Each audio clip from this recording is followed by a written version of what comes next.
Hello everybody, it's Aaron. Welcome to another episode of Feed the Beast. I haven't put out an episode the last couple days. I tried to do one Thursday unsuccessfully. I had some failed attempts at tree breeding. And yesterday I found out it was the first birthday of Feed the Beast, so I did a little live stream. It was more of a test than anything. Malkuth came and played. Casey, one of my subscribers, came and played. We actually played. He's got a little server. It's hosted somewhere. Had a pretty good time. But what I want to know is if there's any interest in doing something like that, because I think it would be fun to have like immediate feedback, like during gameplay.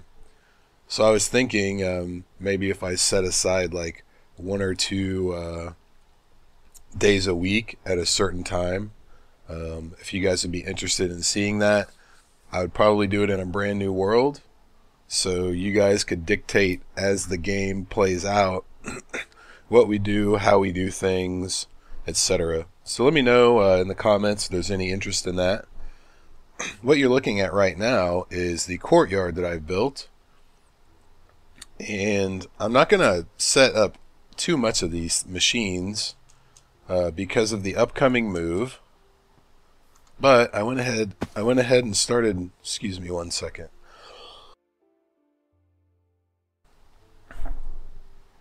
Okay, sorry about that. I went ahead and started making some of the, I guess they're extra bees machines. And you've got 3 tiers of them. Their IDs are all in the 960s. But you've got your few basic machines, your mid-tier machines, and then your advanced machines. And I want to go craft the advanced ones here in a minute. But I was kind of playing around with these. We'll just start with the first tier. You've got your analyzer, which is basically like your bee-alyzer, and you have to make liquid honey with a squeezer. So keep that in mind. You have to either pipe it in. I just put it in cans, but I don't think I have one that I haven't analyzed yet. Here we go. That was very good timing. Those are about to get sucked out of there. But you put your bees over here. They get analyzed. This is important because you can find out more about the bee, and later on it's going to come into play because if you melt them down in the gene pool for genetic material, which is this awesome looking stuff you see flowing through the liquiduct, you get more genetic material for an analyzed bee than you do for an unanalyzed bee. You get a little more for a princess, a little more for a drone. I think you also have a better chance of acclimatizing them and stuff like that. So now that we can see everything about this bee, and everything that we discover, it gets saved in the data bank. So I've got the cultivated here, and we already know all this stuff. But you know, it tells you, this is basically like it tells you the same information that you see on the side of the apiarist chest, I believe.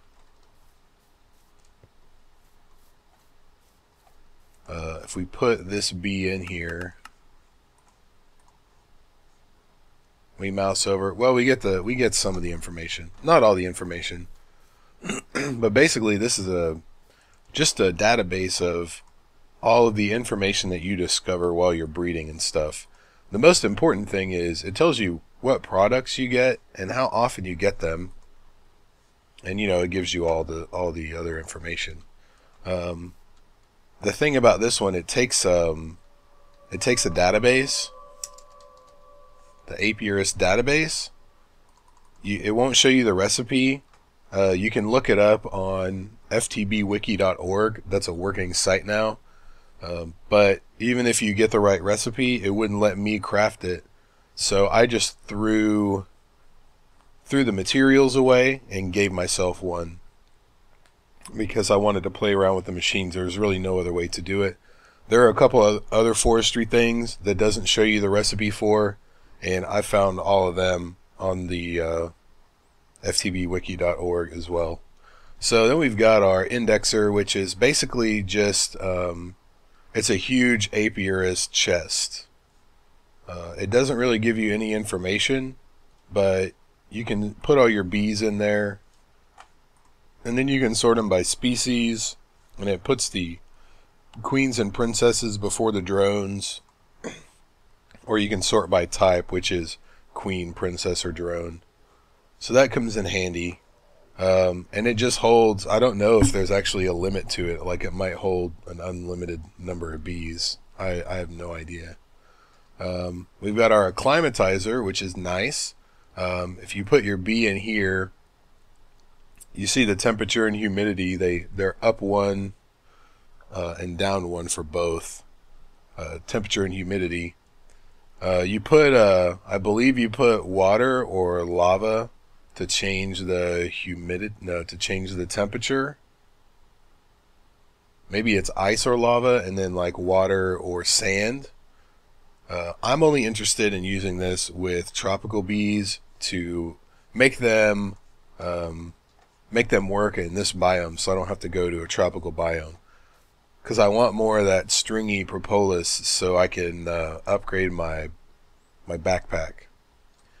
So then we've got the splicer, the sequencer, and the gene pool. The gene pool just melts it down, and we'll go ahead and melt this guy down. It's no big deal. It doesn't take very long for this one to work. This is one of the faster ones. The other two really take a lot longer, and I've heard that this one is bugged. So we got our genetic material. This one, you put a blank template in here, you put a bee over here, and I'm working on meadows right now, and it takes multiple bees to do this. Let me just grab one. And you put your bee over here, and then you're going to see this progress bar go across, and if it discovers anything, you know, this thing will then fill up, and it writes the template. Well, I have a poor quality template over here, and sometimes you get a good template or average template, whatever. According to the Direwolf video I watched, this thing is bugged, so I'm probably not even going to mess with the sequencer and the splicer, which is why I want to make the third tier machines. And let's do that right now, because I want to get these things set up. A lot of these take genetic material, so you probably want to make a little tank for them, which I'm going to do. I just haven't gotten around to it. So making all of these machines, you've got the basic apiarist machine, which it's kind of like you need the sturdy casing to make all the forestry stuff. So you have to make this one for all the first tier machines, and then the second tier machines all take the genetic machine, which actually takes this apiarist machine to make it.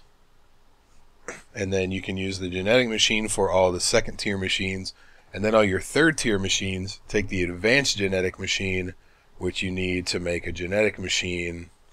It goes into the recipe. The episode I started the other night, I was starting to make all of these, but then that one's no big deal. One of them takes gas tiers, and I had none. So I had to go to the nether, and it's really hard to kill a gas without his fireball or his gas tiers falling into the lava. So I'm going to need 5 of these, and I think I'm going to need, 1, 2, 3, 4, 5 of those. So the genetic machine. So emeralds are actually going to come in handy. And there's a circuit card. The recipe is not in NEI. It's the enhanced circuit board. It's 3 bronze and 6 redstone. So I actually had to look that one up too. The advanced genetic machine takes that. So, and I think we have enough gold over here, so that's not a problem. And what else does that take? Diamonds, of course. I probably ought to go get more emeralds. I'm not sure if I'm going to need them. While those are cooking, let's go get some magma cream and another stack of glass just to make sure. We have to make little vials, and I don't remember the recipe. We'll have to look that one up. What am I looking for? I need some of this. I actually have two already.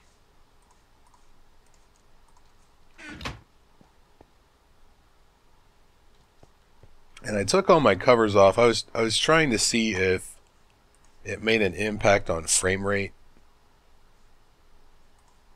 and it did not. And I don't know what I'm doing with that.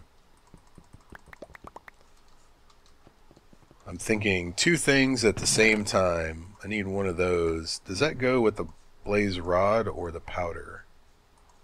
I don't remember. It's got to be the powder. Yeah, there we go. I think we needed 3 of those, at least 5 magma creams. We'll just make all of them. And I did run the cart test. The only problem I had was the world anchor or the chunk loader on the other end didn't seem to work. So I picked it up and put it down, and my game crashed, and then I came back and it worked fine after that. So still kind of buggy, but it doesn't crash every time you send something through the portal, which is good.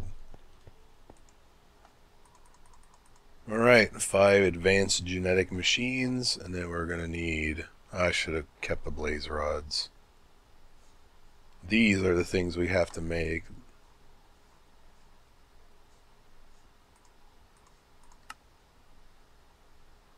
There we go. Oh, royal jelly? Wow. Well, that's a problem too, because I don't have very much royal jelly. I think I have 3 of them. And basically you have to make these vials to do anything. You have to use them in the isolator, and I think you have to use them in the inoculator as well. Maybe the purifier. So I'll tell you what, scrap that. Just know that these machines are really expensive. You see the recipes for them. So let me put some of this stuff away, and we're going to do something else.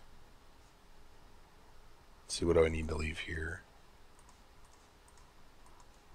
I got to get some more royal jelly before I finish that off.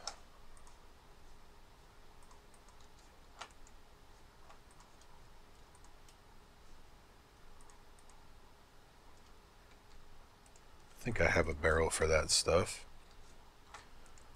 Maybe not. I have drained the small lava tank over here. I unhooked, or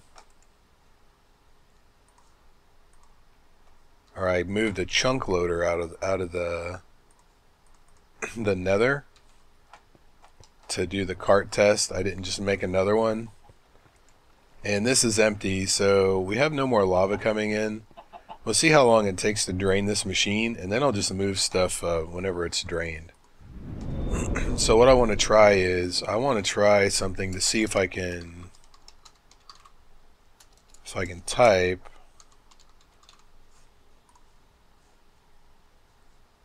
I think I can pull this off. I just have to make the filter.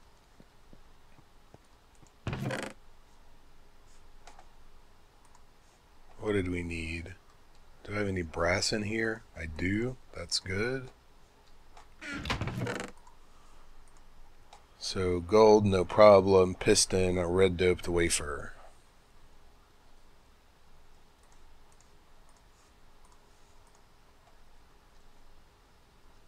Close enough.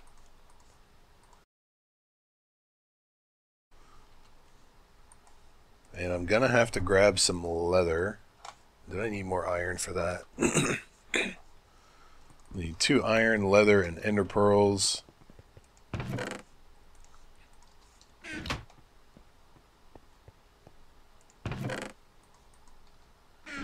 Perfect.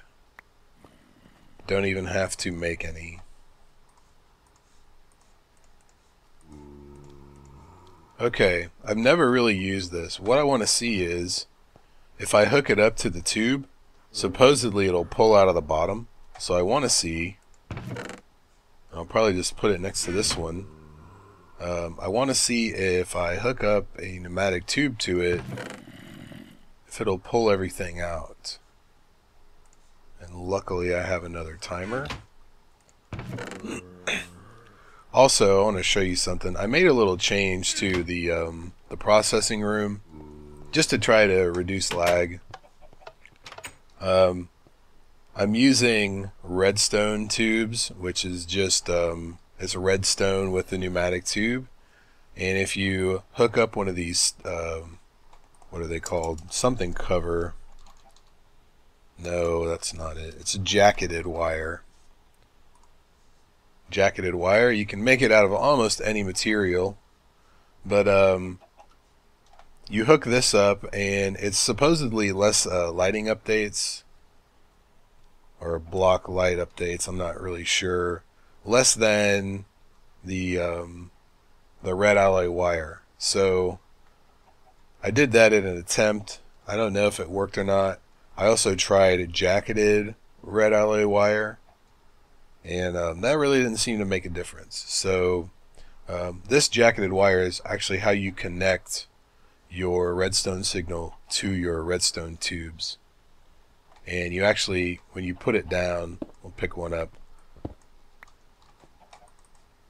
When you first put it on the thing, it doesn't do anything. You actually have to put red alloy wire on the block under it, and then it connects. But if all these tubes were hooked up together to machines, basically the redstone tube gives the machine a pulse when it needs it. So let's try this thing. I probably should have grabbed a screwdriver while I was at it. I'm gonna assume that this is the exit,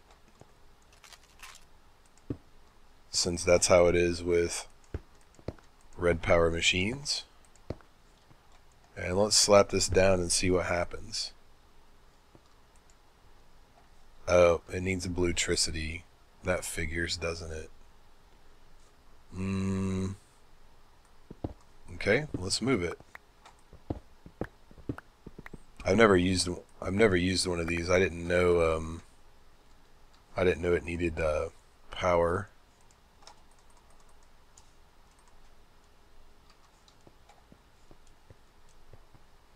So I have power behind these guys, but I don't want to run the wire all the way across the floor. So we should be able to actually hook it up right here. I should have grabbed a chest. Let me grab that iron or that diamond chest and we'll see what happens.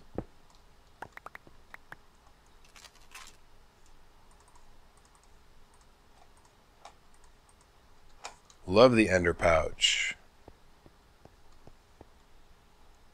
Did everything go? Yeah, okay. Alright, so theoretically I should be able to put this guy right here.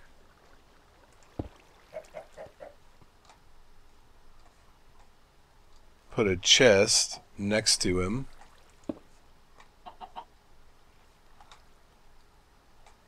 Let me get the timer, do the red or the blue alloy wire. Now we're getting power.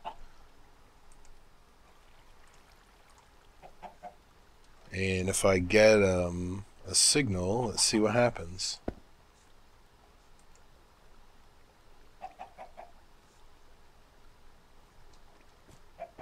I think it's pulling the first thing that it can.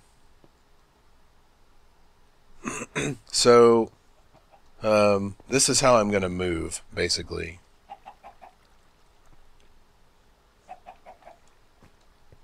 And I think it's taking from the first...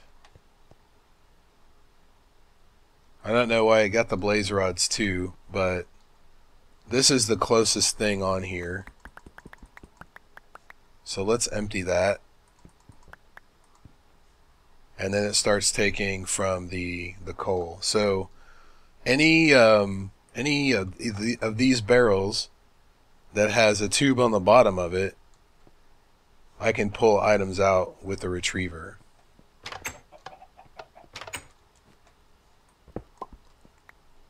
And let's stop that. It puts them in the chest. So I just wanted to find the easiest way to move the items.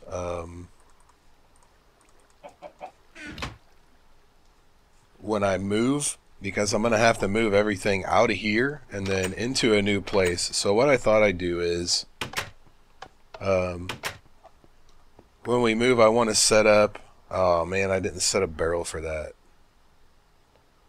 When we move, I want to set up a barrel for as many items as possible,